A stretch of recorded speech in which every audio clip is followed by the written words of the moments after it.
lovely. Hi. Welcome to America. For many fans, one of the biggest moments in America's Got Talent history came in 2018, when a shy 13-year-old girl from a small English village walked on stage and completely changed the night. Her name was Courtney Hadwin. At first, the audience didn't expect much. She was quiet, nervous, clutching the microphone. But the second the music started, something magical happened. Courtney transformed. The shy little girl exploded with energy, moving, screaming, and singing like a rock legend reborn. When she finished, everyone stood up in shock. Even Howie Mandel couldn't believe what he'd seen, and hit the golden buzzer. Overnight, Courtney became a global sensation.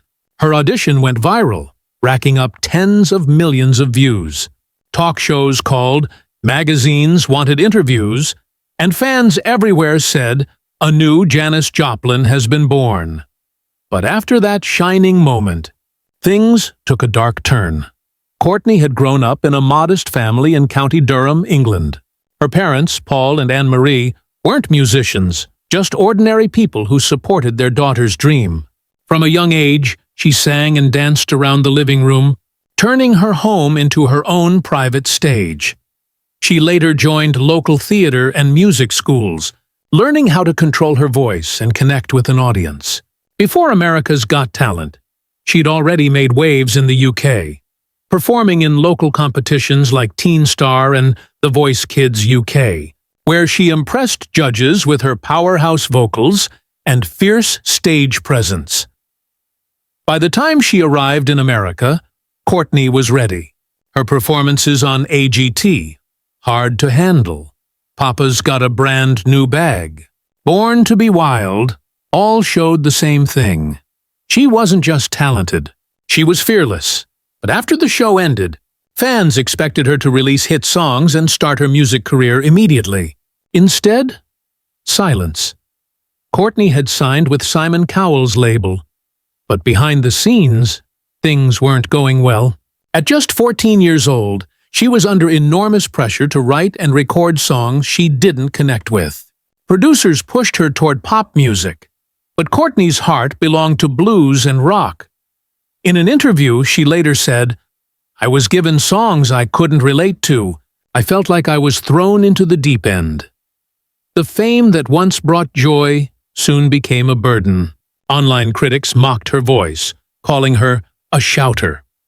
Old friends grew jealous. And when the pandemic hit in 2020, everything came to a stop. Her record label shut down just days before her 16th birthday. Courtney was devastated. The young girl who once captured the world's heart now felt forgotten, but she refused to give up. She began rebuilding on her own terms.